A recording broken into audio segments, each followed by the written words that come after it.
Good evening and welcome to Late Night Review, where we talk about what's happening and what's not. I'm Jack Overbeck. I'm Morgan Flowers, and here are tonight's top stories. As if this White House couldn't get any more weird, last Thursday saw the president welcome Kanye West into the Oval Office to talk policy. And boy, did Ye have a lot to say. One of the most controversial moments came when West dropped the F-bomb in the middle of their conversation. Many critics are calling this possibly the most obscene thing to ever occur at the Resolute desk. Said Bill Clinton, I don't know about that.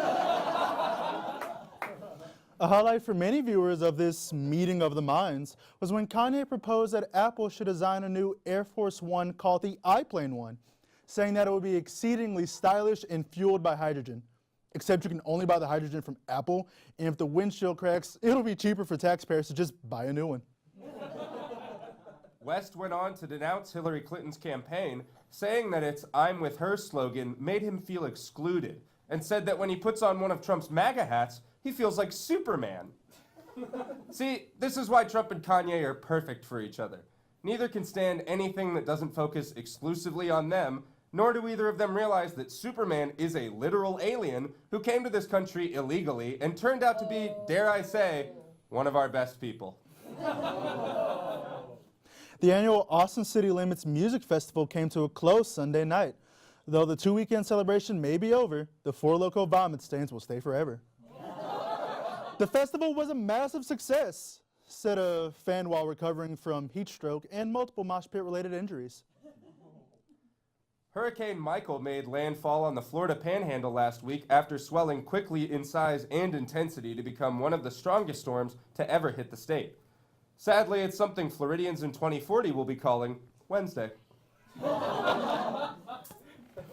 Speaking to reporters earlier this month about sexual assault allegations against then Supreme Court nominee Brett Kavanaugh, President Trump said it was a very scary time for young men in America. Many responded critically to the comment, as the president's words seemingly implied that he implicitly mistrusts Dr. Christine Blasey Ford and other outspoken sexual assault victims. Here to comment is a local high school sophomore, Tyler Johnson.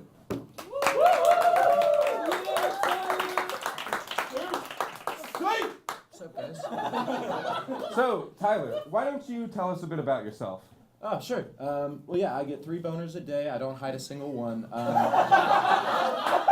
I've cheated on literally every quiz ever. Kelsey Spangler definitely wants to boof, and you know, I what can I say? I'm the man, and that's why I came in today, because it's not always easy being a man, you know? You know? No. Yeah, I mean, I really strongly disagree with that, but...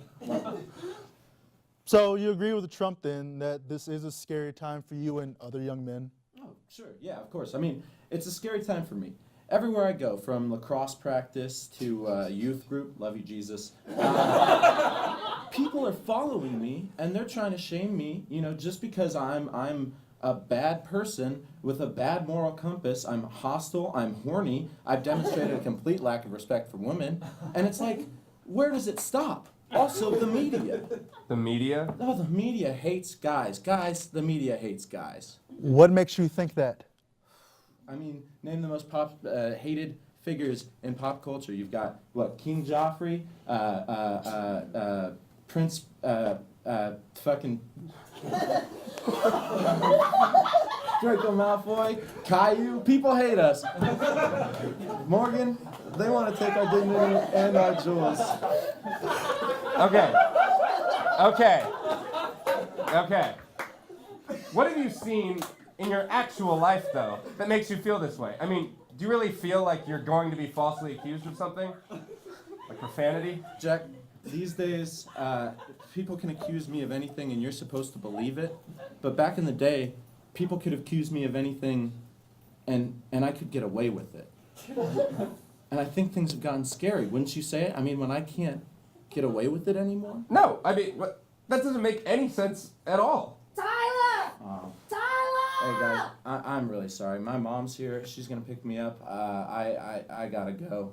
This kind of sucked. Yeah. Sorry. It did. Tyler! The letter! I told you to give him the letter! My mom wanted you to have this letter I think it's dumb, but I thought this whole thing was dumb, so.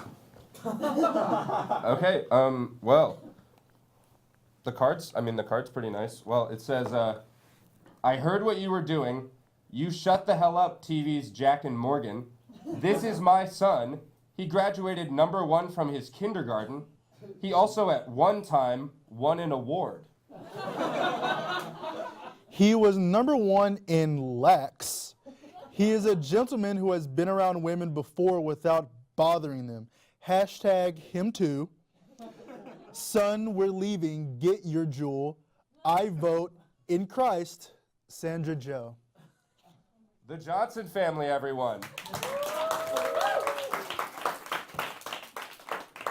At his most recent campaign rally, President Donald Trump raised eyebrows when he called Confederate leader Robert E. Lee a great general. So I guess it's not enough anymore to call all your dictator buddies great guys. What's next? Oh, Benedict Arnold was a great guy. There were great guys on both sides of the Revolutionary War. Appliance store / Target for middle-aged white men, Sears, has gone bankrupt after failing to pay off a multi-billion-dollar debt. Well, Sears, congratulations. You're officially a millennial college graduate. The Dow has had a historic downturn recently, dropping as much as 1,300 points in the last 2 weeks. But honestly, who cares? Everyone takes a downturn during midterms. The Dow, you're not special. While talking about his company's new high-tech rocket, Amazon CEO Jeff Bezos said he thinks that one day there will be over 1 trillion humans in the solar system, before muttering under his breath, and they'll all work for me. The Ford Motor Company has recently experienced a bit of a slump, as it seems. Trump's trade war with China has cost them around $1 billion. If our relationship with China continues to deteriorate, the cost could potentially be a lot higher, closer to around $7 billion.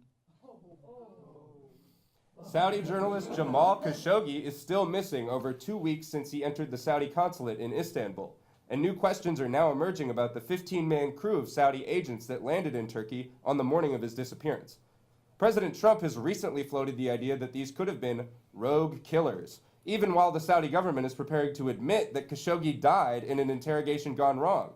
Trump's like your idiot friend that makes up ridiculous lies to try to get you both out of trouble. Don't worry, man. I got this. So we didn't do our homework because it was eaten by assassins. And finally, a St. Louis woman was fired from her job after a video surfaced online showing her apparently blocking a black man from entering his own condo and questioning if he even lived there. It makes you wonder, what did she expect? Honestly, I can't even feel sorry for the woman.